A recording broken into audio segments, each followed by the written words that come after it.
great, or you've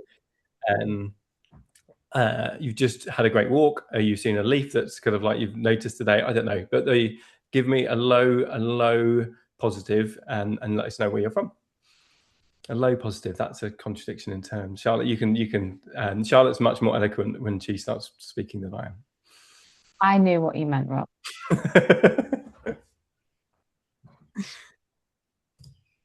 A delicious hot chocolate, lovely. Oh, yeah, nice. Is there any other kind? That's the question. Although my kids, someone made hot chocolate with some water the other day and gave it to them, and my daughter was very embarrassed about it, nearly spat it out because it was like obviously it was not up to scratch. So that's not all hot chocolate is delicious.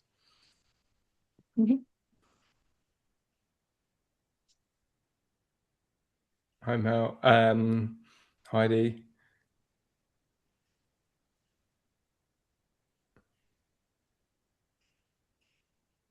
We haven't talked weather, Celeste. We just seen you saying it's a rainy day in Melbourne. We've had a heat wave in the UK, which just creates a small element of pandemonium in terms of the world's going to end if it gets too hot. Of which how unusual.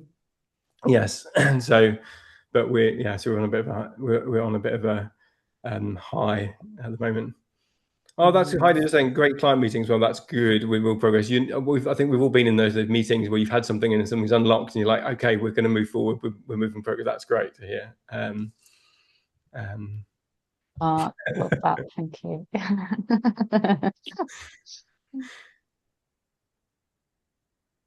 Oh, okay. So if we get distracted by grandkids are welcome in our sessions, just so you know, so you don't know, and kids generally.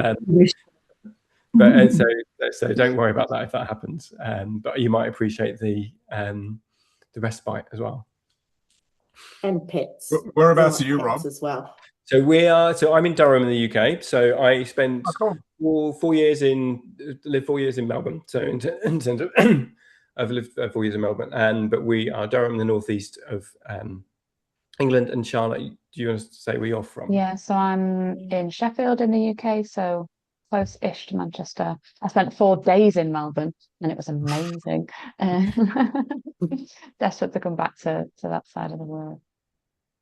So it's morning time for us, but evening time I gather for most, if not all of you. So thank you so much for joining us at the end of your day. I appreciate by the time you get to the end of the day, sometimes you're completely out of energy. You found some energy for this. We appreciate whatever energy you're able to bring to this.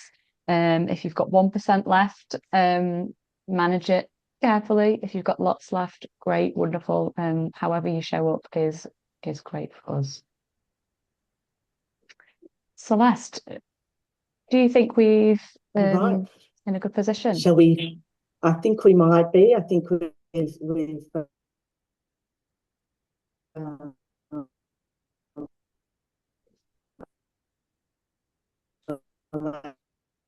time for people to show, and I will formally welcome. I said there, dialing in from the UK.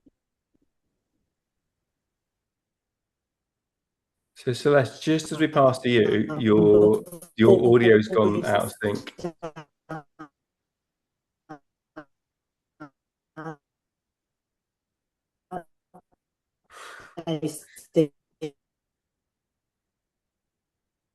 So Celeste, you're having audio problems at the moment. It's just really unfortunate timing. So what I'm going to do is I'm actually going to mute you for a second, Celeste, and then you will recognise. I think Celeste has left and maybe come back. Yes. So, what should we do then, Charlotte? What should we do? We could. Celeste is back. So let's see how that works. If not, we will go off tangent already. And welcome everyone. If you've just joined, you'll see in the chat that, or I don't think you will actually, because not all of it is recorded, but in the chat we've invited people to say where you're joining from, and also a low stakes high from the last 24 hours. So something that's good that's happened to you, but it's been relatively low stakes. To win at the moment, we've had time for a hair wash. We've had a nice sunny on a rainy day. we've had a fantastic hot chocolate. They're the stakes we're looking for in the last 24 hours, if you haven't put that in. Soup and coffee got a mention as well, Rob. Oh, I missed that. Shout out to soup and coffee. always. Celeste, can you hear us at all or not? Okay, I think in that case, Charlotte, we'll do an introduction and maybe we'll invite Celeste to say something. I can hear you. I can't see anyone. I'm so sorry. Don't worry, Celeste. We were talking about technical issues before everyone joined, and I feel so we jinxed it. So I think, Celeste, we will start until you feel confident with your internet browser coming on. Maybe at the end you can come back and I think we did do something. So welcome everyone. Share my screen, Rob. Yeah, do that. Sounds good, Rob. I think there's a delay, so I think you've got to delay your end, Celeste. So welcome everyone to this session. We were really delighted to be invited by the Association for Coaching and from Celeste to come and present to you today. And what we're going to do is talking to you about a concept called team crafting. So some of you may be familiar with the concept of job crafting, some of you won't, but this is an approach that I suppose at Taylor Thinking we specialize when it comes to coaching at a one-to-one or team level. It's not the only thing we do when it comes to coaching, but it's something that we find really useful. So and we'll talk you through the kind of session plan in a second, but by the end of today, hopefully you will have got a solid understanding of what team coaching and team crafting is and how you might kind of apply it to your own work and practice. With lots of opportunities to ask questions as we're going along. And we are going to make this an interactive session. So we're going to go into breakout rooms. And if anyone can't do breakout rooms for whatever reason, we'll just check in with you near the time, and that's fine too. Charlotte. Yeah. So this is us. My name is Charlotte. You just heard from Rob. Coaching is a significant part of what we do in our work. It's not all that we do. We are business psychologists working predominantly in the UK, but also we do work across the world. And when we're lucky enough to work with teams across the world, and job crafting and team crafting is one of our areas of specialization. But we basically spend a lot of time working with individuals, teams, and organizations of different sizes, shapes, in different sectors to understand how work can be better. And better looks like lots of different things for lots of different people. And that's what we encourage for individuals, teams to think about what does better look like for you and what might be possible to change, to improve, to adapt, to tweak so that work can be a better experience for everyone we work with.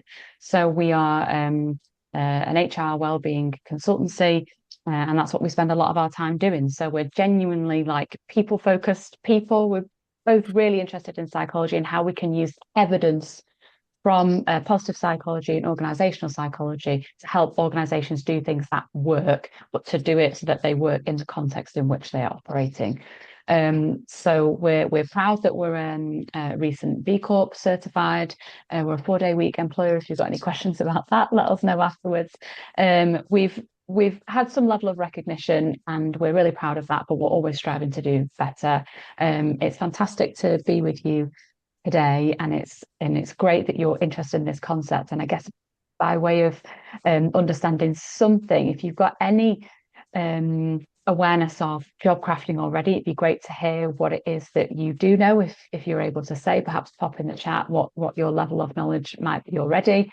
And I always say at this point, any level of knowledge is welcome. So if you come and you've put such high trust in us that you know nothing about this concept and you've joined anyway, fantastic. If you've got some level of knowledge, it's also really interesting. It'll be good to know where you heard about job crafting from.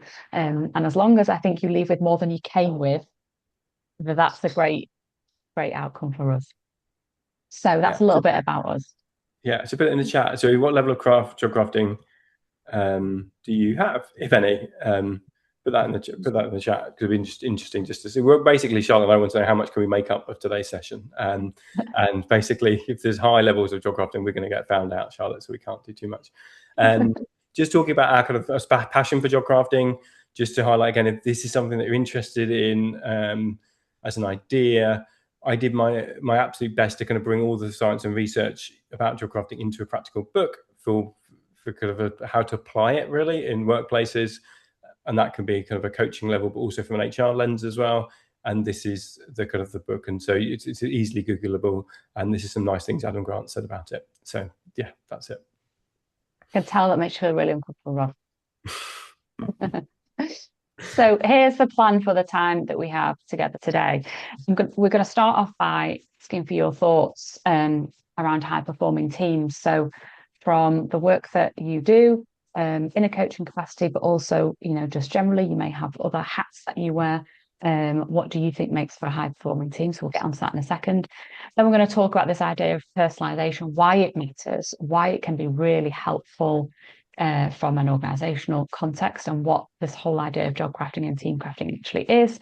And then we've got a couple of activities that we'll share with you and invite you to play around on a digital whiteboard. So I'll say at this point that it'd be really helpful when we get to that point in about half an hour's time, if you're on a device that's not a phone, or you have access to a device where you could use a screen. If it's not possible, don't worry about it. We don't want the technology to get in the way, but just so you know, we'll be sharing a link with you to open up a new tab on a browser, and it works well when you're on a laptop or a PC. And there's time for questions at the end, but also if you've any real burning questions, do ask them as you go through, and we'll try our best between the two of us to keep an eye on the chat. Hopefully that sounds okay for people. You realise you're in the right place. If not, no one's left yet, Charlotte. No one's left. That's a good sign. It's a good sign. Okay, so we've got some words on screen here. Hopefully you can see them. You can ignore the colours for now. There's a set of words here, and we're going to explain more about what these actually are and where they've come from. But for the moment, we're really interested in your perspectives. If we said to you, from all your experience, particularly from a coaching perspective, what elements are needed for a high-performing team? And we said to you, can you pick 3, recognizing that 3 is hard? There'll be lots here that you think are really important, but if we said pick your top 3, what would you pick? And we're going to invite you to share that. So Rob has put a link in the chat, which is to something called Slido, which is a polling tool. If for whatever reason that link isn't working for you, you can just go to slido.com and it'll ask you to put in a hashtag, and you can put in APAC, or you can scan the QR code on screen. 3 ways to access that. And it should ask you that question, and you can put in 1 word at a time, and we're going to gather some of that data. So that's the one thing. Put 1 word in at a time in terms of the process, and we'll create a word cloud. I think you'll see it on your screen as people do it. And shall I share my screen too, Charlotte, with it on in a second? We'll wait for a little bit. I can do that. Yeah, give people a minute. I can switch. Oh yeah, I can do it then. Yeah, that'd be great. Let's have a look. So a lot of people have already picked trust and connection. We're 8 people at the moment. See them. Am I? Can you see them on the? Can you see the screen at the moment? I don't want to go back and put the words on the screen. Yeah, Mind map, but not the original words. Oh, I see. Right, you want to see Sorry, I the moved too yeah, fast. that's good that we're doing too. We'll leave this. We'll leave this. So maybe what we'll do, we'll leave this up for a minute. Make a note of these words if you can, like, so instead of write them down, so you've got them in your head, and then we will we'll switch to the word cloud. Thank you for also. I really appreciate whoever that was slowing us down a bit, because sometimes when you're doing activities, someone just like doesn't pipe up, and then you realize that you could have made a better experience for other people by just putting your hand up. So thank you whoever did that. I appreciate your quiet leadership.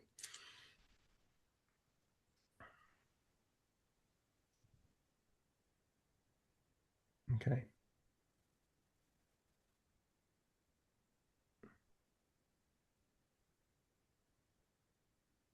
Should we swap, Charlotte? Yeah, would anyone like any more time? Let's say no, then we'll move on. Okay. Let's have a look.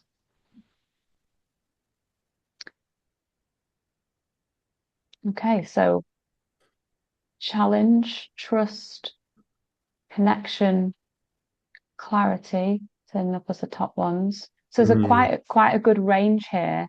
It may be that there's other things that you think are important that weren't on our list. So I'm seeing effective systems and process here, absolutely. Feedback, engagement, yeah. So all of these things feel important, and I think as teams navigate, I don't know, periods of change or new teams versus established teams, all of this is likely to change over time. But there might be some things within certain teams that are always going to be fundamental. And it's interesting. I looked at this beforehand, and I tried to predict what kind of things might crop up, and I went for trust, clarity, and connection. So I win no award for having some level of alignment there, but it is quite interesting to see what you've put. It might be that you think about teams that you've worked in and what has been really fundamental where you've worked. It might be that you think about teams that you're coaching at the minute and think about what's most important to them. But a little starter activity to get thinking about what personalization might look like on a team level, recognizing that there will always be differences and there'll be things that are important now that might not be as important in a year's time or might not have been important in the past. Yeah. I'm going to move back to my slides. And as you talk, I will try and find a link for this when we're doing some breakout rooms. There's been a recent paper I've seen in terms of organizations, and it's literally just like I've literally just only read it a week or so ago. And one of the things they're saying actually that gets in the way of team performance that's underestimated is that clarity aspect. And again, as coaches, you probably get this, you'll understand it, but I think it's really interesting. And what we think is helpful for the activities we're going to share today, and one of them which we've just done effectively, sort of something we do, is around actually trying to ruthlessly get people to be clear in terms of what their expectations of themselves, what their expectations are of each other, what their expectations are as a team in terms of their performance. So great that we're picking up on that already. Great. Okay. So we're going to talk a little bit about this concept of personalization and job crafting. So for those of you who are already familiar, bear with, you might have to hear things that you already know, but it might be a good way to refresh your memory. If it is completely new to you, then fantastic. Rob, I don't know whether you wanted to talk through this study. I know this is one of your favorite studies. I don't know if damning with faint praise there in terms of whether you like it or not. So yeah, one of my favorite studies, or maybe when we're introducing job crafting, this is the study that we often introduce with people. So maybe I'll introduce it that way. We find it kind of gets people interested in listening.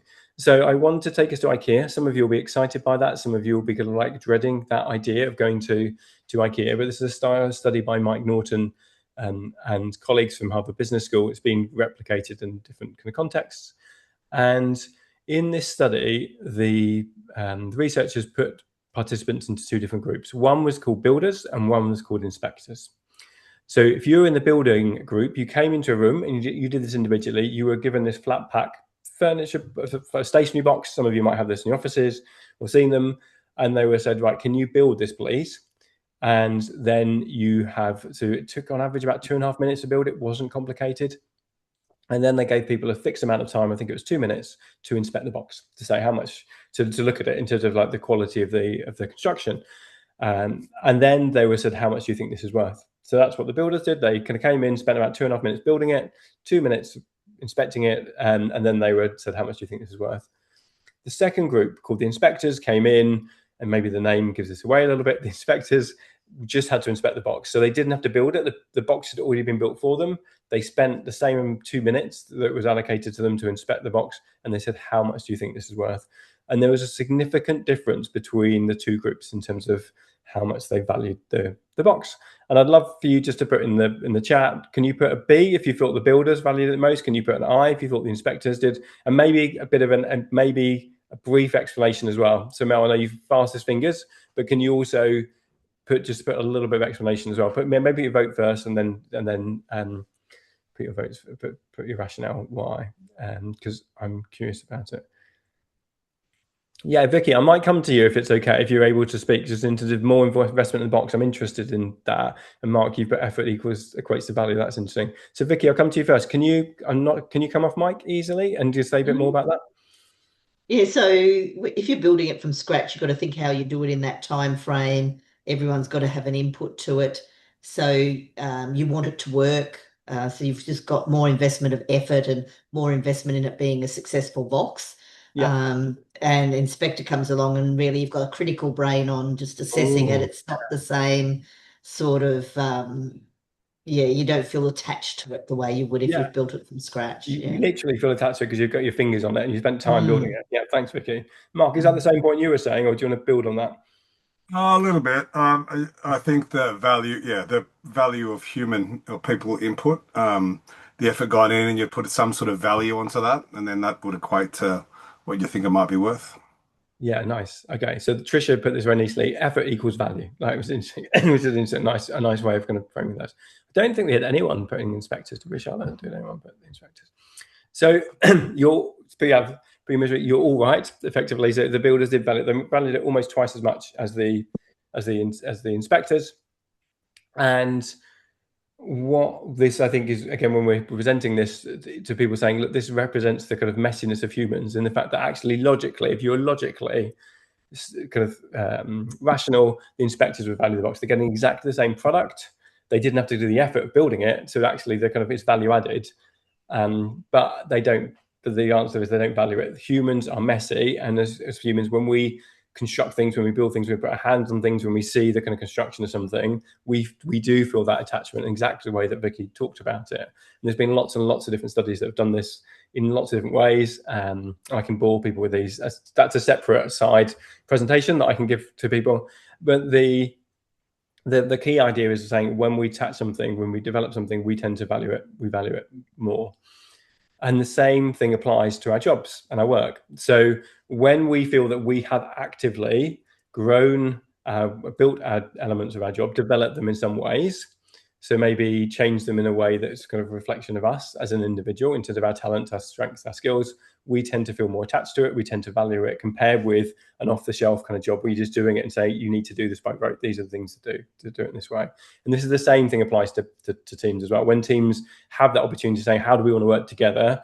How do we be at our best? Have that discussion. When they feel they're actually playing a part in building that team, they feel more attached to that team, compared with those teams who are just, they're in part of a team in name maybe, but they're just doing what they've been told to do.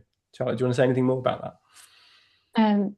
No, I just think it's really interesting that everyone in the group said B. Usually we get a bit of a mix, but all the reasons that people said really make sense. And I always say when I present this, I love the name of the paper, When Labour Leads to Love, because I think that's such a fantastic way of describing this concept of things that we're involved in and the things that we love. And the downside, I think, as well, is, or the watch out, is the things that we love that we expect then other people to love, perhaps in work, or for other people to care about. And it can be easy to forget that that's important to us. It doesn't mean that it's going to be as important to other people, but we carry a level of attachment because we're human. And if we think about our lives, and I would say increasingly so, I think life is getting more personalized. I think we recognize it with, let's say, our streaming services. And like as a consumer, I certainly recognize this increased move towards personalization. I think we are invited to personalize aspects of our lives quite regularly. It might be that you've experienced a level of personalization today already. Maybe you went to a coffee shop and they put your name on it, made an order that was specifically for you. And there's lots of small ways and also more sophisticated ways in our everyday lives in which we are invited to personalize our experiences. Some of those are on screen. So when you think about car purchases, or the sophisticated ways of having our clothes made for us, but then the small things that have existed for a long time, like mugs and calendars, image on the bottom left of my screen, which is a cake with my partner's face on, because, like, why not? But the reason why that is in this slide deck is that when I came into the business 4 years ago now, and I picked up this kind of slide pack that Rob had lovingly created, I wanted to make it a little bit more me. So I thought, how can I put my own fingerprint on the content that I'm presenting? And so I've made some tweaks. And one of the tweaks I made was to add that image on. And it reminds me every time I get to this point in a presentation that, like, it feels familiar. it feels comfortable, it makes me smile, and it enhances my experience. So Robbie said that's not our regular coffee order. That's not our order. It's not our order. That's someone called Edward. But yeah, you get the point, right? How often in work are we actually invited to personalize our experiences? How often are we welcomed into a job and told, actually, it's really clear what the outcomes are, but how you get there, there's some freedom. And I'm not sure that we get that opportunity that often. Maybe you have been given that opportunity. Maybe you welcome that into your coaching space. We certainly try to, because we know that the impacts that can have. Often what we see in people is that when they feel boxed in, when they don't have that autonomy, where they don't have that invitation to bring their strength to life, to share their experiences with other people, actually tend to shut down a little bit. They start to feel boxed in, and then they naturally want to move away from that, go into a different box. And I think sometimes when people leave organizations, when there was an opportunity that was missed, there's often a lot of regret there, particularly from the organization, but also from the person to say, actually, we could have changed that. That's a bit of a loss. So it's not to say that people can craft their way out of everything. And I don't think that we should seek to put full responsibility on ourselves to find our way out of situations that aren't healthy for us, perhaps some kind of toxic workplaces that sometimes people experience. However, I do think, and we see this, there's lots of opportunities for people to make small changes and small tweaks in service of bringing their strengths, their passions, their interests to the work that they do. And typically, everyone benefits from that.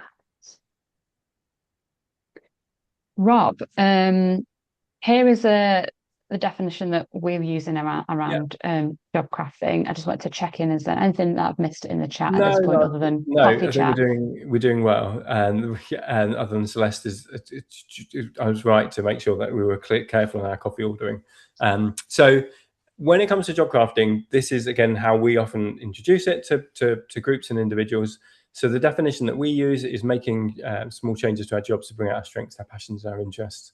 The job crafting was first defined in 2001 by researchers Amy Wisniewski and Jane Dutton.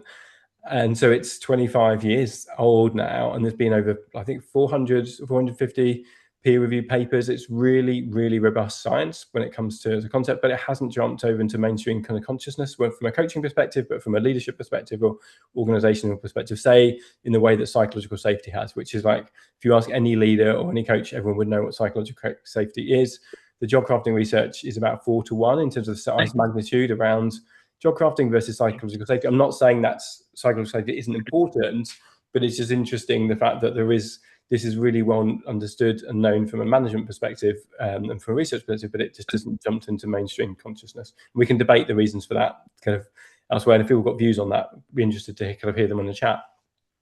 So the way that we often describe job crafting is a bit like should we do the video? Sorry, Rob. Yeah, it would be like a semi-tailored suit, or jacket. So if you imagine your job is your jacket, you put it on. What you're doing is you're not having that jacket designed from scratch for you. So it's not fully bespoke. Actually, what you're doing is you're kind of making small tweaks to that jacket to make it a better fit for you. So you're taking out the sleeves, you're adding a button, maybe changing the color of the buttons, or putting a pin on your jacket. So you're finding a way to make that jacket a better reflection of you as an individual, better fit for you, but you're not changing the jacket overall. The fabric, the structure, the color stays the same. So in terms of your job, the responsibilities stay the same. In terms of what you're doing, the focus stays the same, but you're finding ways to personalize it in small ways. On the right hand side, we won't go into this in a lot of detail, but this is the why, the what, and the how of job crafting. So the why is the green element, and it's linked to thriving and high levels of well-being. It's linked to performance, and it's linked to kind of career growth and satisfaction and development. So these are kind of 3 strong kind of, I think from my perspective, reasons why we should be exploring kind of job crafting. The salmony kind of pinky color in the middle is the what of job crafting. So this is like, how do people craft, and we'll talk about this a bit more in a second, but there's 5 different ways. There's task crafting, skill crafting, purpose crafting, relationship crafting, and well-being crafting.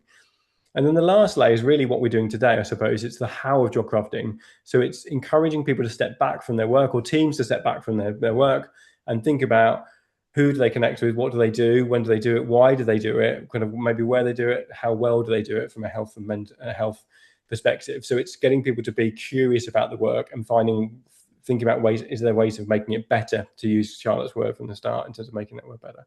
And this is a video we're going to share next of bringing job crafting to life. This is kind of a video that our favorite one for the time being. So what I'd ask you to do as you're looking through this video is just also have a think about, look at the faces of the people around the video. When the night has come and the land is dark and the moon is the only light we'll see. No, I won't be afraid. I won't be afraid, just as long as you stand by me. So darling, darling, stand by me. Oh, stand by me. Oh, stand. And I love that video, and I think it's says something nice about in terms of crafting, and the fact that crafting isn't big kind of behavior, small behaviors, but it's ways of making work better. Charlotte? Yeah, just to share that, I found the origin story from that video. We've been sharing it in our workshops for a while, and there was an article from the surgeon who said that one of the hardest parts of their role was taking children away from parents so that they could go into surgery. And he said it's always been the most difficult part of the role for him, for everyone involved. And he was desperate to find a way to make that a little less difficult for everyone. And so he tried lots of different things and nothing seemed to work. And then one day came up with this idea of inviting the children to dress up as superheroes. So he bought a range of different outfits and would invite them to pick one that they would like to wear. And he said in that moment, it took away that clinical feeling of putting on the gown. And just in that brief moment in walking down the hall, it allowed children to feel free, to feel powerful. And he said he watched as the children lit up and the parents were astonished. They couldn't believe like the change in energy when that happened. And it just helped everyone feel a little bit more at ease. And he also said that he purposely bought outfits that weren't too expensive so that he could then give them to the children to take away after they'd been in surgery. And I thought, I'm sure we could imagine all the different ways in which health and safety and lots of different things might get in the way of that happening. But what a wonderful way in which that surgeon was desperate to make their experience better, make it a little less anxiety inducing for everyone involved. And that never would have come from like a direct kind of order from someone more senior. Actually, that came from him as an individual and it came from within. And you can see all the different ways in which that has enhanced everyone's experience. And that's why I think it's such a wonderful, beautiful video to share. And it's not to say that you're about to go out and do something like that, but there may be things that feel quite out there or quite creative or something that taps into an experience that you have, or indeed for your coaches, that would encourage them to really come up with an idea to personalize their work that really works for them and is meaningful for them and makes them smile and perhaps makes other people smile in the process. Yeah. And maybe Charlotte, if you can find that post, I was trying to find it, I couldn't find it off the top of my head, but if you can maybe put it in the link maybe later on. One thing again to notice about crafting we find is that often when we talk about unexpected benefits, so when people craft for themselves or in a way they can have other benefits. So I asked you to look at the other members of the team. Did people notice what the looks on people's faces as they were walking past? What did people see? Just put them on the chat. What did people see? Yeah, extreme joy. Yeah, extreme joy. Someone was laughing, grins. Yeah. So what you're doing there is you're probably crafting, or the individual was crafting for the child effectively, because they thought it'd be more, and you could call this purpose crafting, potentially maybe from their perspective, or even task crafting. But actually what you tend to find is that has a knock-on effect around you effectively as well. So in this instance, actually, this small change for the individual made on the face of it, based on the video, a change to the team and the group as well. And you can kind of imagine that.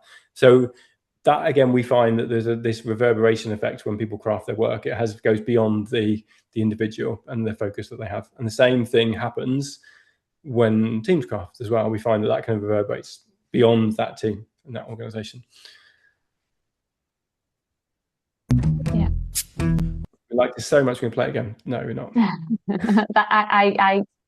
I'll tell you now, that song will stay in your head all night. It always does. So we've talked about team crafting a lot, and this is a definition that we use. So a proactive, collaborative process where team members collectively adjust their tasks, interactions, and perceptions to align with their shared goals, strengths, and preferences. And there's 3 ways that we typically encourage this, and I'll go through the 3 approaches. And Charlotte, do you want to pick a story or 2 that you want to talk through, and I can do that as well. So yeah, and can I also say as well, sorry, I realized there's like a pen mark on the screen, and I don't know how to get rid of that. If anyone knows, then please let us know. I would probably end up adding more to it in an attempt to get rid of it, so apologies that is covering some of the words on the screen at the moment, but we will talk through the slides so you don't need to be able to read it in full. There's an annotation thing on the left for me, but I don't know if it allows you to not delete it. So what we are talking about from a team crafting perspective is around actually thinking about collectively as a group, what could people do to adjust their tasks, interactions, and perceptions.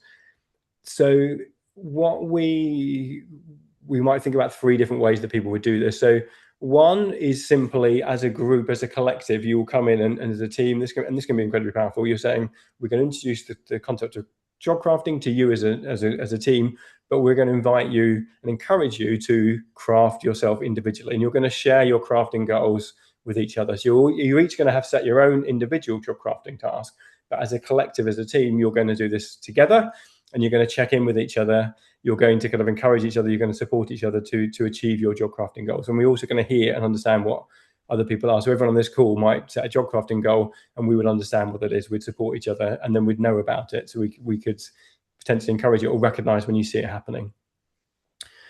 The second approach is around swapping tasks across teams. So some activities that we'll see in one of the activities we'll share with you, which we call Love and Loathe, really lends itself well to this, is around actually swapping tasks around teams. So you might find that some people love certain elements of their job more than other people. And actually, maybe then what you can do is saying, why doesn't one person dial more of this and one person dial less of this? And again, I can give you an example in a second.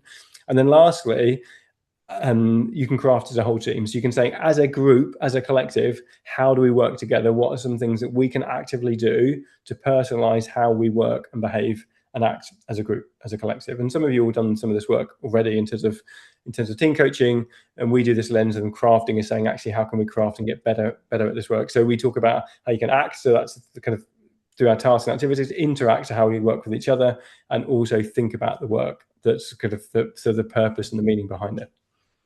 Charlotte, do you want to share a story or 2 that relates to this?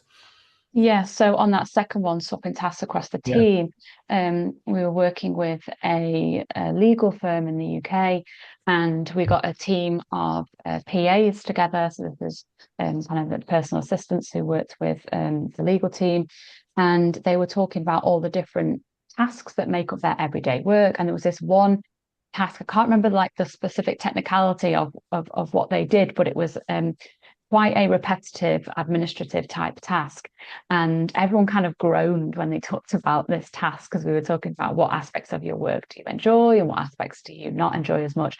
Everyone kind of groaned, and this one brave person said, I actually quite like that. And it was a surprise, because most people who didn't enjoy that task had therefore assumed that that was true for everyone. And it was true for most people, but it wasn't true for everyone. And there was another person there who actually really enjoyed the nature of that task. And they said, I can put an hour aside and I can just get through that task really fast. And I really enjoy it, really works for me. And so as a result of having that conversation and sharing that out loud that they'd never done before, they actually slightly tweaked that task so that person that enjoyed that was able to do a little bit more of that, not all of it, but a little bit more of that, and everyone else did a little bit less. And then they started to think about ways in which they could swap other tasks that they did collectively, because usually, not everyone experiences work in the same way. We all have different strengths and preferences. And so I thought it was a fantastic way in which it brought light to the fact that there was a task that wasn't completely universally hated, but that they were able to change that. So someone who enjoyed that could do a bit more of that if they wanted to. And it gave other people the space to do less of that and then more of the other things that they were really good at. Yeah.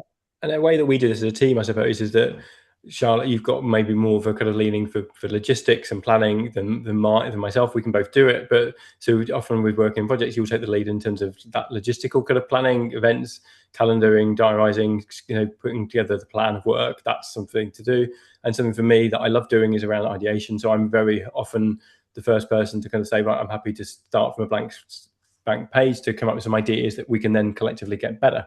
And it doesn't mean to say that that's what we do all the time. I can plan when I need to and do logistics, and you can start sessions from scratch. But we just know as a clinic that tends to be things that give us more joy, and so we will then dial into that if we've got the choice. So that's just the way that we do it. And just maybe an example of how we do this as a whole team. So we did some work with share different examples. So Charlotte gave the example just now of lawyers. We've done this work, say, with Park Dean Resorts. So that's a national holiday park provider in the UK. So they have teams. Their headquarters in Newcastle in the northeast of the UK, but they have parks across the whole of the UK.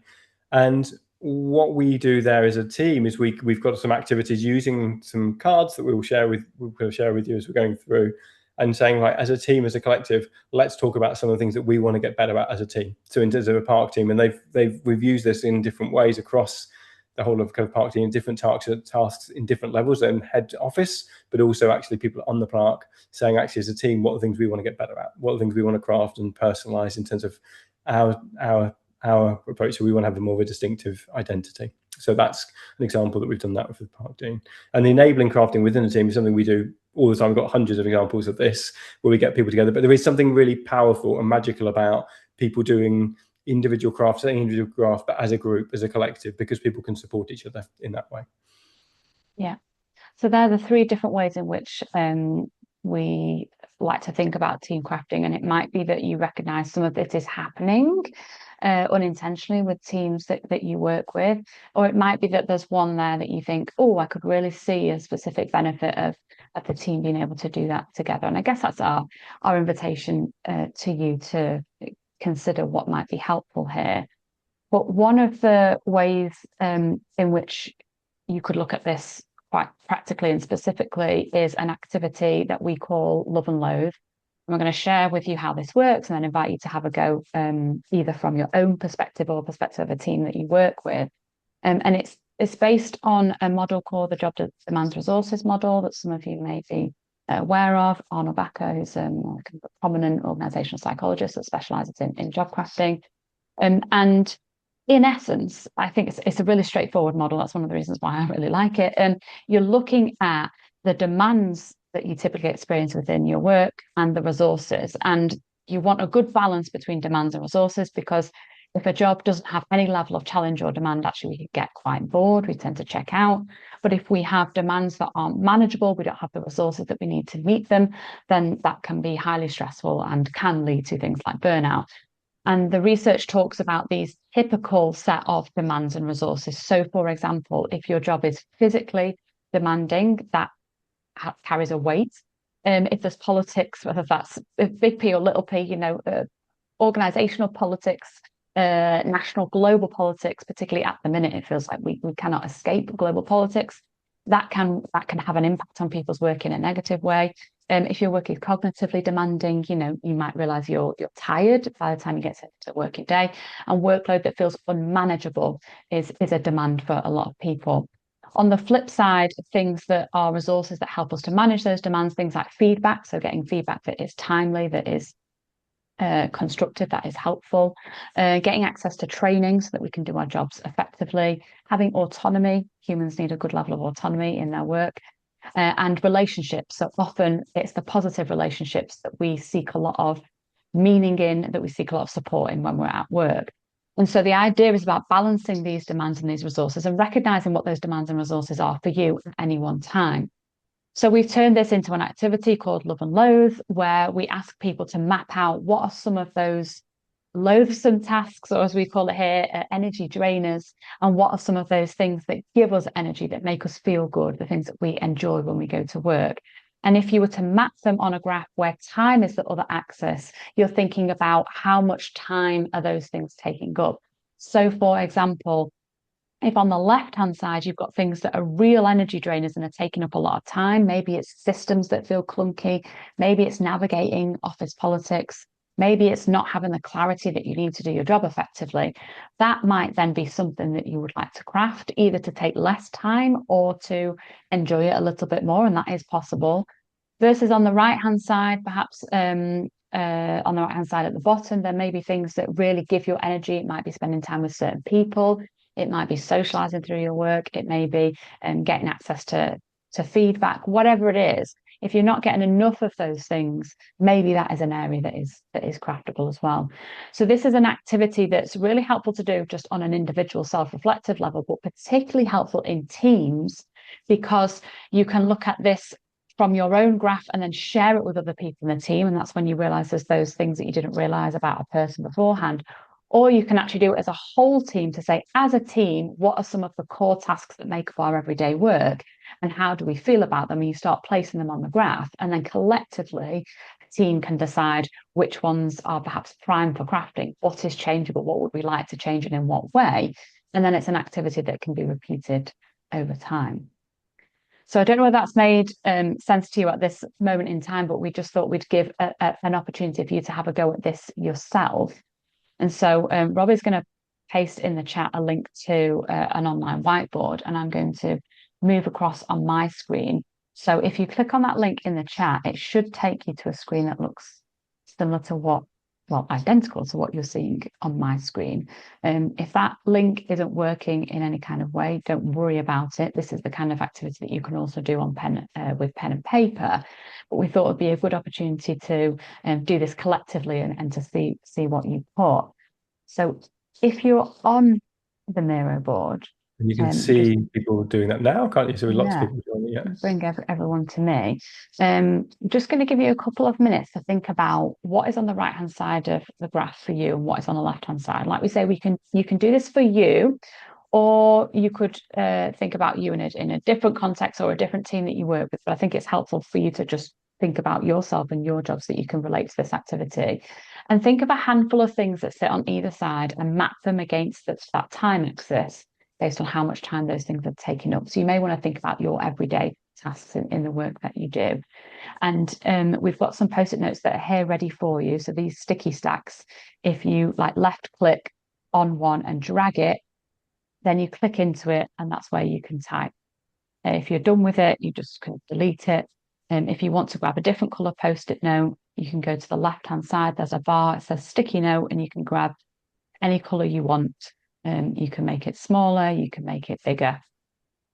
That's the thing. I can see that some of you already well into this. You've already figured it. You want to show just how you can, some people, the feedback I had the other day, someone was saying they find all the cursors really overstimulating. So do you want to show how you turn it off? So if you look at your Charlotte screen for now on the board, if you see on the right-hand side, there's a show cursor and you can just click on that and that will just means other people's cursors disappear. So if you want a quieter space, that's what I'd recommend doing. But if you like the energy of seeing everyone else creating around you, then keep the cursors on. Yeah. So should we put a timer on? Yes.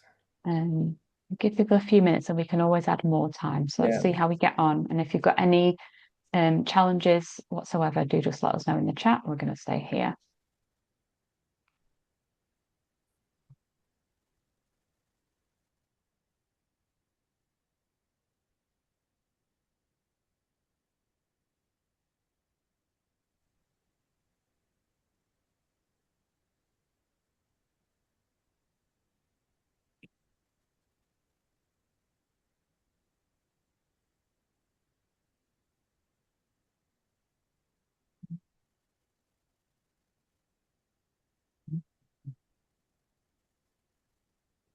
Mm.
And if you finish writing your own, you might just be looking and seeing what other people have put.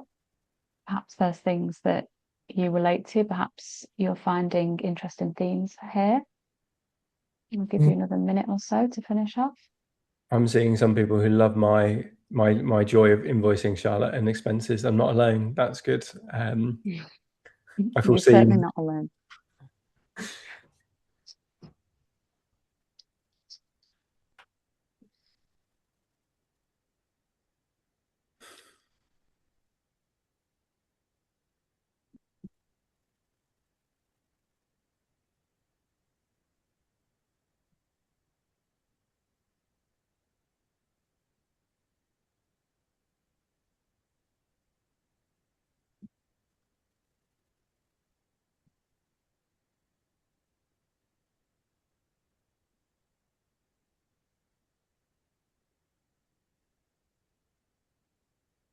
Great to see lots of green things there, isn't it, Rob? Yeah, I think we're interested to get people's reaction to this in a second on the chat, but again, this seems to be a common theme, but particularly from a coaching perspective, I can resonate with a lot of these things, I think, from my perspective. But also as coaches, the coaching is something we always take for granted, but actually you have to do an awful lot of work around that coaching, obviously, that needs to happen. And which again, I think is sometimes forgotten about when people say, I want to be a coach, they don't think about actually what that means in the round.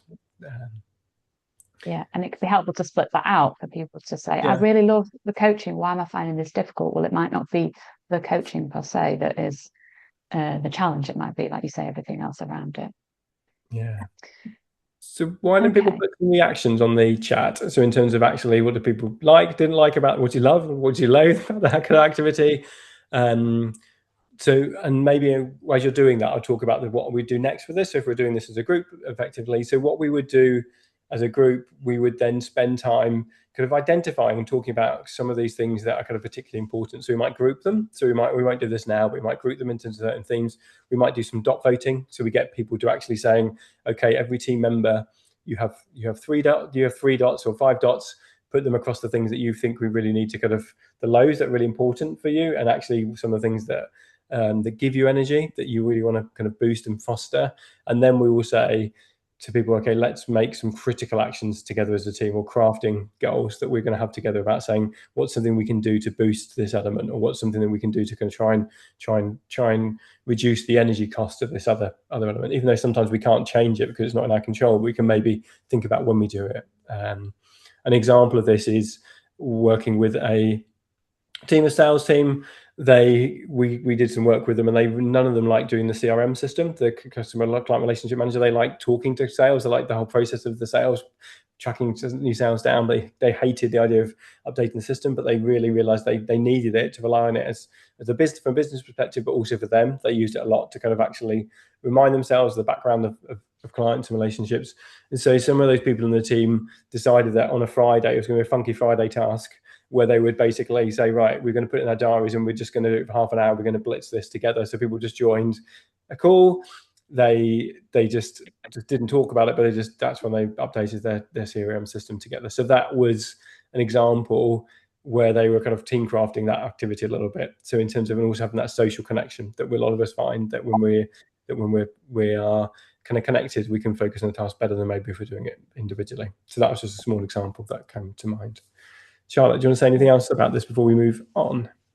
Just that there's a lot of variety here, but also similar themes and themes that I see with lots of other groups, where often collaborating and working with people positively sits on the right-hand side. And then a lot of the kind of administrative parts sit on the left-hand side. And sometimes, people kind of bundle those things together. They say, I'm just going to do that all at once and go through it. Or like you say, kind of this idea of body doubling and people working together, so you're both present at the same time. It makes it more fun, it increases accountability, that kind of thing.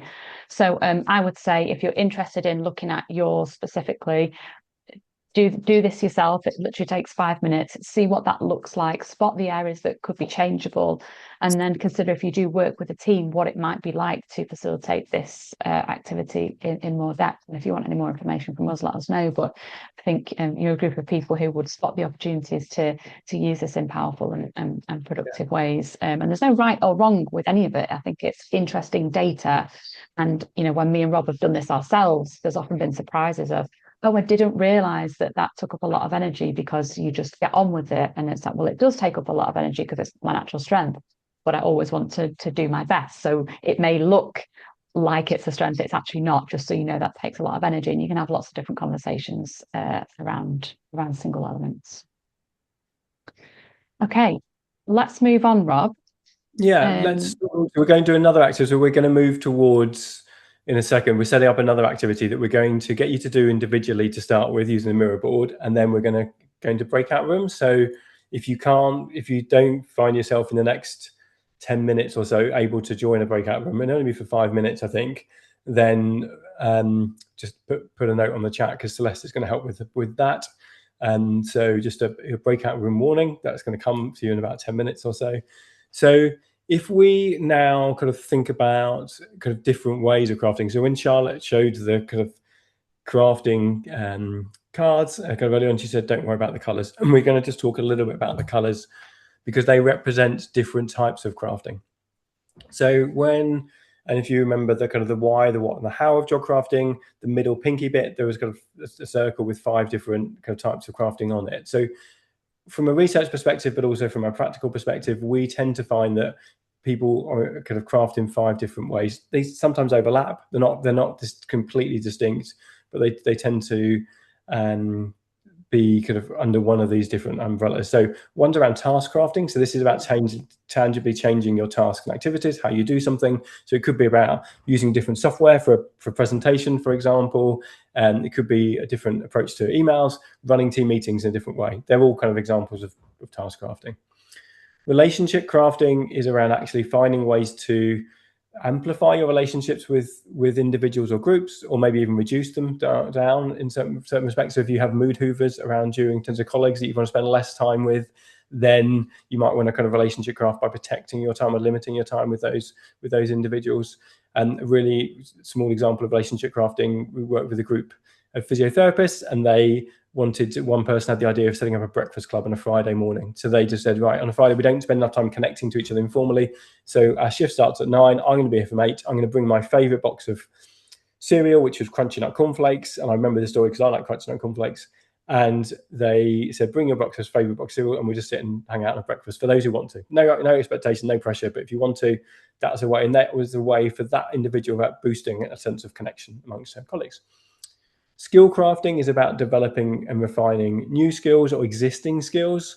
So it's getting better at a skill you already have, or about potentially learning a new skill.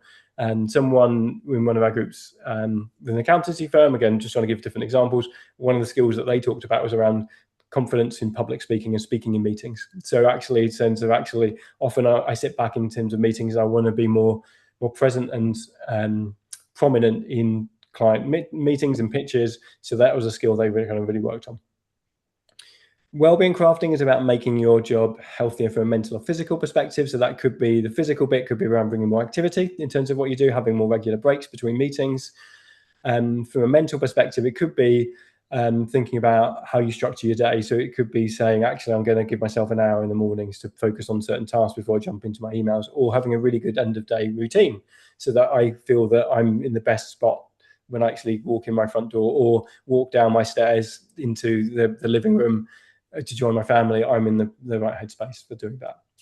And then purpose crafting is around connecting to the meaning and purpose of the work that we do. Again, I think from a team perspective, this is really important. Sometimes we assume everyone understands why they're doing the task and the impact they're having, but that's often can be lost behind. I don't know any team or any environment where actually getting good feedback or being reminded enough about the purpose and the impact people are having, the team's having, is people say, we've got too much of this, we need to dial it down. That's never happened in terms of my instance. I think it's something that we assume is happening, but often can be dialed up. So that's the kind of purpose crafting. And we're going to go into an activity now to kind of share with you how to do that. I will kind of share my screen to do it. And there's just a got note on the chat as well. Yeah, if you want to pick up on that, Charlotte, and I will. Yeah. So Joe, we might touch on this as we go through. Joe said these will be great to help leaders have better annual performance and development conversations, and that's exactly what we have also used job crafting for, and to embed it into those conversations and to help people maybe ask the question, is there anything that you would like to change? It's a good place to start. And if you've got any more thoughts about that, Joe, do let us know. We regularly collect kind of some of the examples that we see. They're not like the best, they're just ones that we see that stand out to us, and we write an annual blog post with all the examples that we see, because there are just so many. But if at this point we've not given you enough examples, then here's a few more. And again, these are personal to individuals, while some of them we see in multiple people, but it's just to give you a flavour of what those different types of job crafting might look like, but also to say that the 5 different categories aren't designed to be exclusive in any kind of way or limiting, because often certain types of job crafting do overlap. So you may start a club because you want to bring more of your strengths to life at work, and then you realise that you connect with people who you've not met before, and then maybe an opportunity comes up to shadow them in their work, and then all of a sudden you've got a promotion, and then things develop in that way. So I'd say the categories can be really helpful as a starting point. If someone says, one thing I'm really struggling with at the moment is a lack of purpose, or my well-being's really taking a hit, then you can deep dive into one of those areas. But often crafting spans different areas, and that's okay. That's, in fact, it's great when that happens. Yeah. So there's a blog that we've linked there for the 100 Mondays. So again, we collect these. We love collecting examples of job crafting in the wild, as it were. So that's kind of one of the things that we do. Okay, let's move on to an activity now. So this activity is called kind of working on a work wobble, and we're using a job crafting cards. So flick back maybe for that. So a couple of you would have won some job crafting cards as part of this as kind of early bookers onto the session. So congratulations. You don't need to have cards for this activity. You can adapt it basically, but we have developed these cards to encourage and invite people to have individual or group kind of conversations. So we have simplified the science, I suppose, when it comes to having structured conversations. And we're going to use this next example using crafting cards, but you will, if this is something that isn't applicable for you as a team or as a group or as a coach, you can probably find your own twist on this. So that's what we're going to do next. And the focus of this activity is we call it kind of working on a work wobble. So you can think about this for yourself individually if you want to do this, or you can put yourself in the hat of a team that you're working on. And what we would ask you to do, and I'll explain instructions in a second. I'll also put them in the chat so you can have them. So I've got them in a second, but I'll walk you through this with you. So what we would do as an individual or as a team is saying, we want you as a group to identify, or as an individual, 3 kind of wobbles that we want to work on that aren't quite perfect for you. So we say, right, from these things, it could be actually a sense of belonging as a team.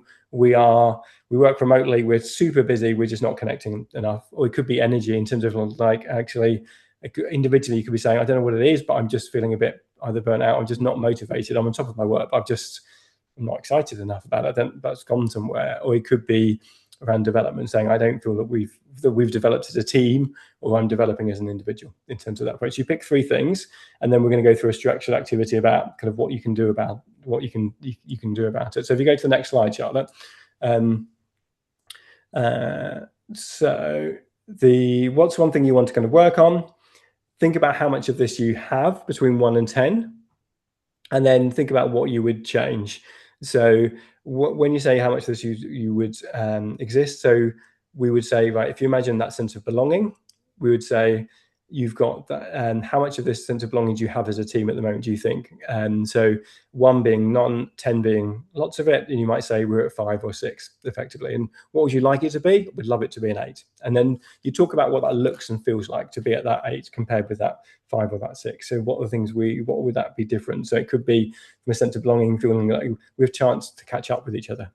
Because actually I know what's going on in Charlotte's life, because at the moment we're just straight to work, straight to business all the time because we're so busy. I don't know what's going on in other people's lives. the next kind of step 3 are some prompts. So we're saying, what could you change? So these are kind of change cards. So we say, what could you stop, change, keep, add, grow, or reduce in terms of your work, or as a team, what are things you could do to kind of get you more to that level of belonging that you'd like to get to. So it could be actually saying one of the things we need to do is keep our check-ins, but we need to create a bit more time to have some personal chit chats. Like within that, we need to have a 10-minute chit chat time. Some of you won't like this. Some teams would hate that idea. Some would think that's a really good idea. So it's in terms of like, so we keep the team meetings, but we need to kind of grow. And things we need to stop or pause or resist is cancelling these catch-up meetings, because we often do it when we're busy. It's actually, we know this is going to be important to us. And then number 4 is around setting a goal. So it's around using these cards that you could have seen. So what are we going to do, when you're going to do it, and why. So in this example about belonging, the idea is what we're going to do is we're going to keep our meetings. We're going to have catch-ups, but we're going to introduce 10, 15 minutes at the start of meetings once a week just to kind of check in with each other. That's an example of what we'll do now. And I'll show you how to do this on the Miro board. If anyone has any questions on this, let me know, and I will also paste in while you swap the screen, Charlotte. If you put the screen on, I will.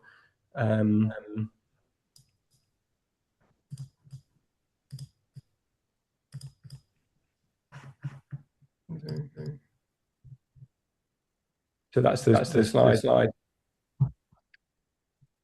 So what we'd like you to do, you can think about this from a team perspective or an individual perspective, but I would pick kind of up to 3 things, but maybe just pick one for this activity for time. Think about what's one thing that if you were working with a team that you know that they would pick out from this, or what's one thing that you might feel that you want to kind of focus on. And I said this sense of belonging. So that's related to relationship crafting. So it's yellow. So I would put on here, belonging. So step 1, let's all do that. Let's pick one element here from a team or from an individual and put something on that board.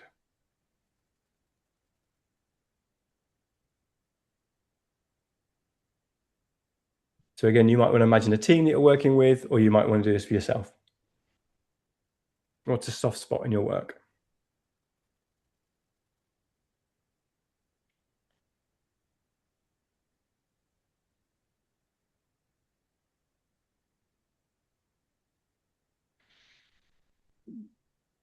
Great. So people are putting these on: energy, belonging, challenge, trust. These are very common words that I don't know if you've got a team perspective, but these are things that we often see and kind of missing from individuals.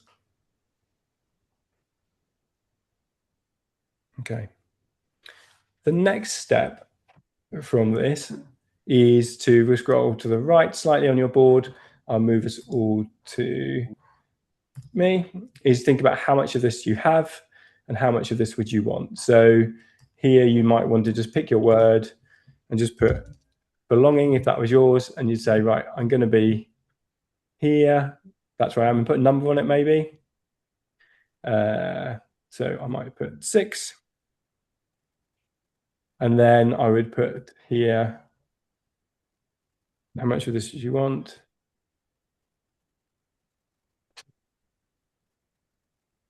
Oops, I've gone. What are you seeing? Anything at all?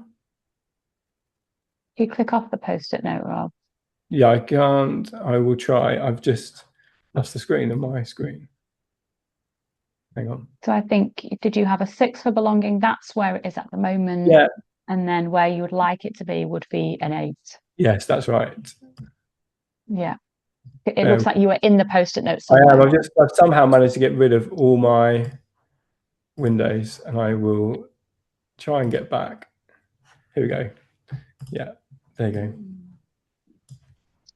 So again, we're doing super fast coaching here, but it's like, what would that look like for you to be at that 5? What would that look like for you to be at the 7 or an 8? What are the things you could do?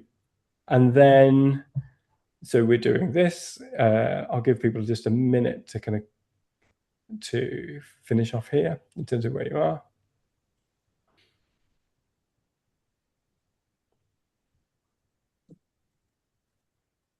And sometimes as well, people just want to stay where they are. Yes. realize something is maybe under threat in some kind of way, and they say, I really am at an 8 at this, and that is the perfect amount for me, but it's at such risk of being pulled in a different direction. So what am I going to do to make sure I keep it where it wants to be? Yeah. People do sometimes do that.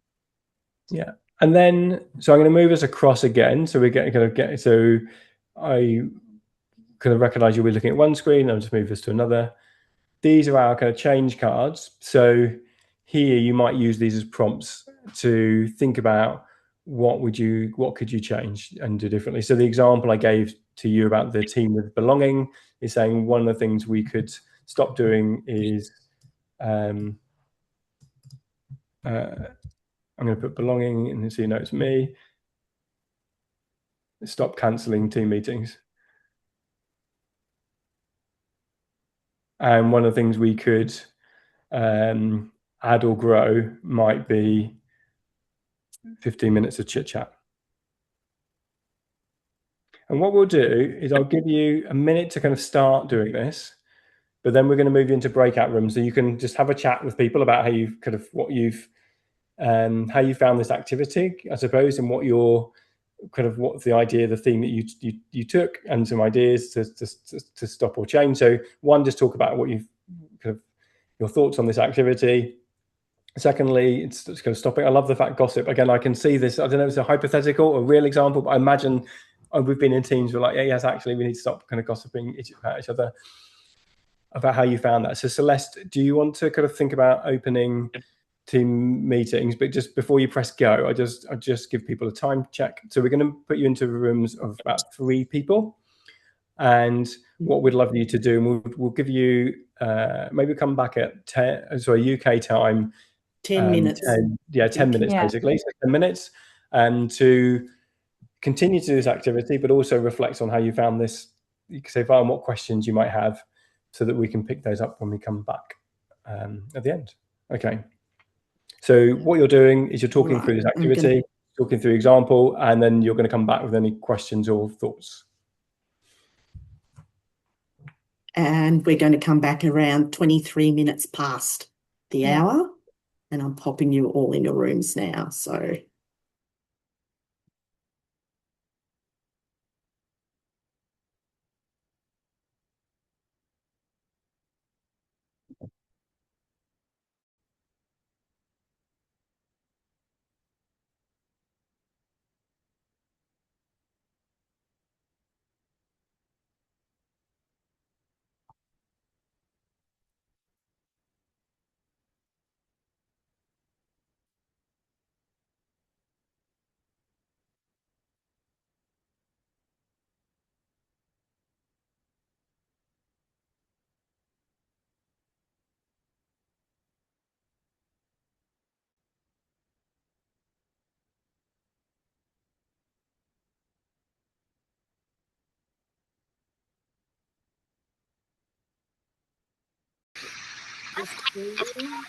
Everyone is back. If people can put themselves on mute for the time being.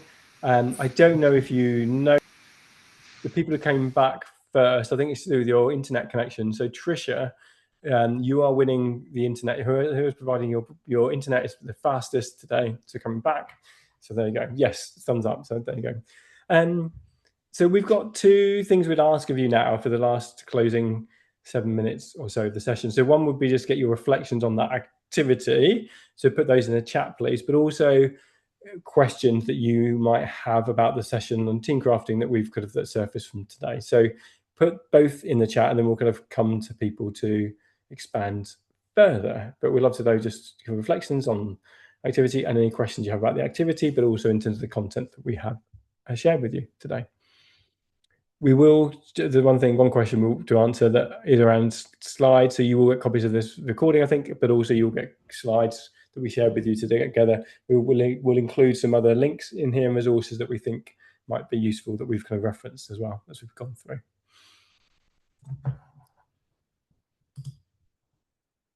So we'll just see what's come in the chat. I can't see anything just yet. So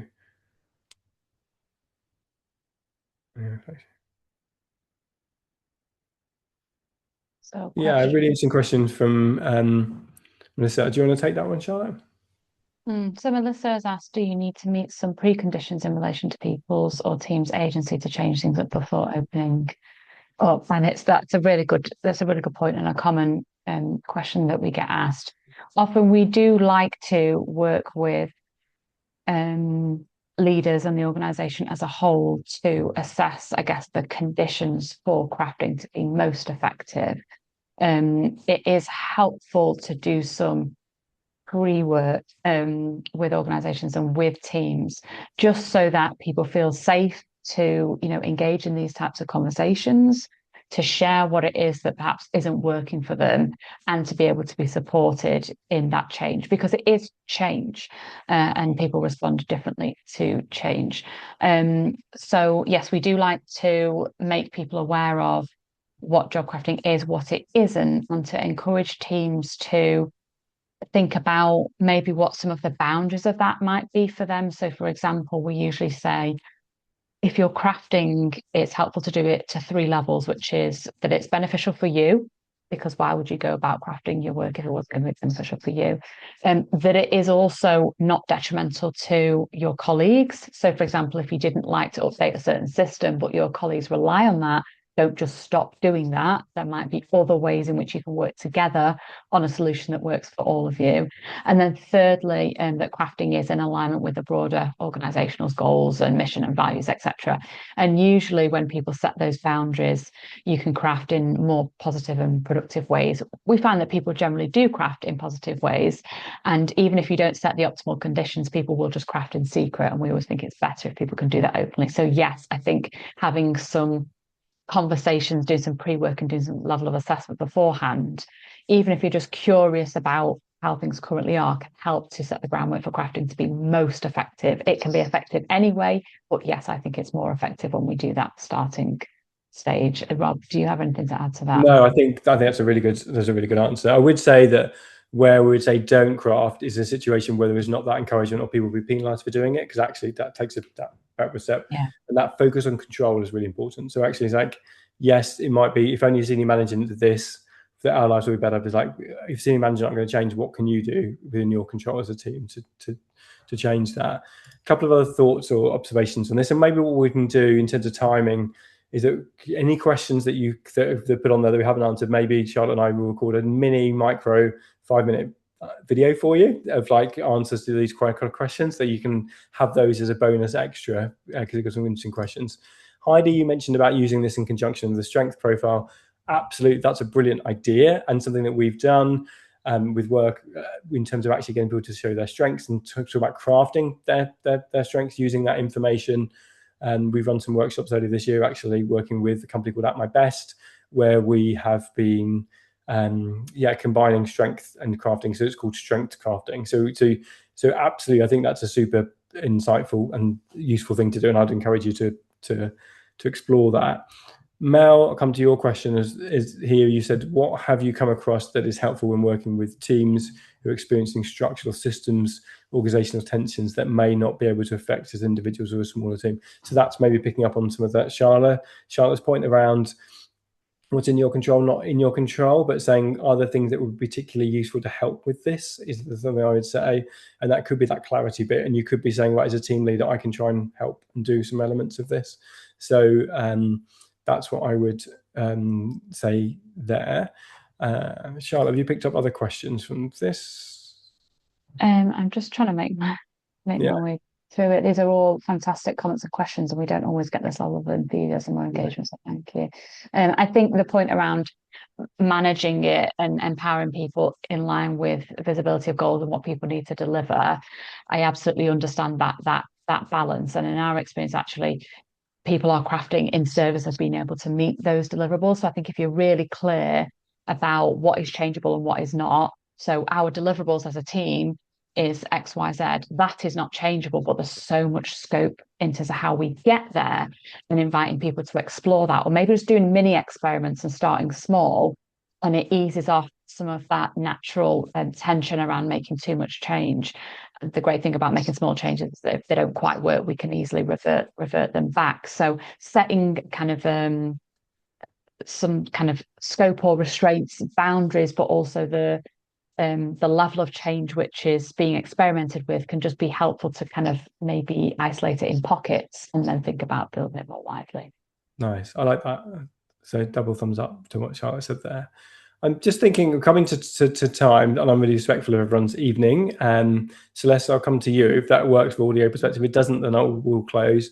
And I think maybe what we'll do is we can stay on for a little bit. I think Charlotte and I can, and maybe we'll record the answers. I was thinking, Charlotte, should we do it now? Like effectively just stay on this call. So then you've got one recording, and is anything here we haven't got, you can just skip to the end of this effectively in terms of like your podcast extra, where we'll just talk this through. And you're more than welcome to stay on the call for anyone else they want to for a little bit.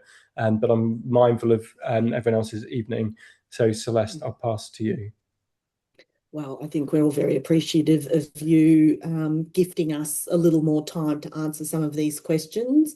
So yeah, welcome that opportunity. I can keep the Zoom open for maybe 5 more minutes to give you a chance to do that, if that's okay. And then we can share the recording with everybody. And even if people have to jump off, you'll be able to see Rob and Charlotte's answers to the questions at another time. Yeah. Thank you so much. Thank you. Thank you ever so much for those who, comes. Thank you very much. Enjoy the rest of your evening, everyone. Thank you.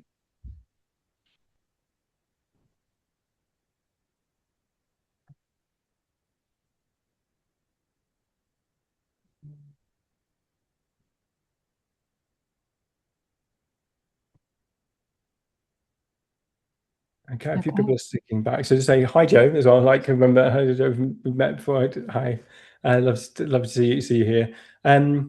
What we can do is, have people here got specific questions? Maybe do you want to put your hand up if you do, because we can kind of come to you. And for some of you, you want to be saying, I haven't got specific questions, but I'm happy to hear what others are saying. So if you can use the hand icon in terms of reacting, just to raise your hand if you've got a specific question. If not, we'll just go back to the questions of the chat and see what's there. And I will, why don't you keep an eye out for raised hand, Charlotte, and I'll look at questions in the chat. Okay, so we've got a raised hand from Joel. Joel, if you want to come off mute and ask your question or your comment. Yes, hi everyone. I have a question. In terms of the time and energy drainage actions that you guys had, if you were to do the activity and organize it around a team, let's say someone loves to do up Excel sheets and another person loves designing, right? How would you organize around that? Because obviously everyone would prefer that scenario, right? Where it's delegates easily. Yeah, so if I'm understanding your point, and do correct me, Joel, the point is, in an ideal world, we would be able to neatly match up things that we want to do, and our job would be, we'll do the things that we want to do. We might not do the things that we don't want to do, or we'll be able to re-resource those, and everyone gets an opportunity to do the things that they like to do the most or that they are most confident with. If I've misinterpreted that, let me know. And so how do we arrange the discussions around that, or how do we have run that activity around that? Rob, I don't know whether you've got any thoughts about that question. Sorry, haven't helped because I'm looking at the other questions in our chat, so forgive me. Don't worry. I think, again, a conversation around what is changeable and what's not is helpful, but also it might be that you take some space between that first exploration, which is, we're just gathering some data here. We are listening to other people, we are learning about our colleagues, we are putting it out in the open, and then maybe we take a pause, maybe we take a break, and we each individually think about what we would like from crafting and perhaps what our colleagues are saying, and then we come back. And sometimes I find that separating a conversation that's just about sharing versus a conversation that's about solutionizing and generating ideas, actually it can be helpful to separate those things because it gives people a bit of time to reflect. And I think, if you go into it with the assumption or the intention that people want something positive from this, I think there's ways in which there can be positive outcomes, but you do also have to be realistic about what is expected of people in their roles. So that's why I said before, if you kind of ring fence certain things, which are, these are, I don't know, the deliverables, but the timescale might be changeable, or these are the deliverables, but there's a choice over tools that we use. I think being clear with teams about what is changeable and what is not actually helps people to be really creative, because we say there's something here that we can change. We don't know what the answer is, but come back to me with an idea. It allows people to be really creative and try something out. So if I've understood, and apologies if I've misunderstood the situation there, Joel, then maybe there's some ideas there about how we separate those different types of conversations and give people time to reflect. Anna, come to you. See your hand up. Hi, my Hello. question's in the chat. Oh, brilliant. Which one? So, Really just more about, I mean, some people just don't want to craft. It takes a lot of effort. Yeah, I've seen it. I've picked it up. Yeah, that's great. And I think that's okay. Like, I think that's okay. We always frame crafting as an invitation, we also invitation rather than expectation. And I think sometimes people like being told what to do. Sometimes, again, that autonomy, sometimes people are saying, actually, I've got too much autonomy. I just would love clarity and just the opportunity to get on with what I'm doing. I don't need to change anything. So basically, that's the equivalent of being given your job jacket. You're like, I don't want to make any changes. My job jacket fits me fine, or my team jacket is fine. And that's okay. So I think, and also that's probably to be celebrated and recognized as well. So this is always an opportunity to say that this is an invitation rather than expectation. We have sometimes had situations, which is a slight twist on what you've asked, which is like some people get really stuck. They just really, really struggle to think about how to craft their job. And again, we just work with those people in a bit more space. They practically, because maybe they haven't had the skills or the experience or just how their brain kind of works, they just struggle to come up with that concept. I would say that's the minority, like 2% of a group of 100, you might have 2 people who need an extra bit of support, but it does happen effectively. And so in that instance, I'll be celebrating the fact that people are happy with what's happening. That's what would be my kind of thoughts for that. But it's a really good question and insight. So thank you. And no, that's okay. Because I was thinking, well, what if you've got a team where someone's like, no, just please delegate to me. And then the other people are like, no, I'm all for crafting. And then they're like, like you don't end up with that balance. So I think that could potentially, depending on the personalities, could be a tricky one to manage. But definitely. And I think a lot of people ask questions around that, like balance and equity. And I think if the invitation is for everyone, then it's for people to choose. And sometimes people will not want to do that in the moment, and then they see other people doing it, and then they want in on it. So sometimes it takes time, but sometimes it's okay if what someone needs is what they already have, and you know that, and everyone's clear about that. They can change it if they want to, but if it works, it works. So I think it's a positive whichever way you're able to see it. But appreciate, in reality, it's not always that straightforward, is it, Anna? Thank you, Joe. You, and I appreciate you might be different from the put in the chat. Yes, it is. It was a question that came up in the breakout group that somebody had, and I think it's a really important one, and so I thought I'd share it or ask it on their behalf. What they could really get it from if you're an exec team, you've got a lot of autonomy. There's people can shape their role quite easily, but what about more kind of operational, transactional teams? How do you bring crafting to them?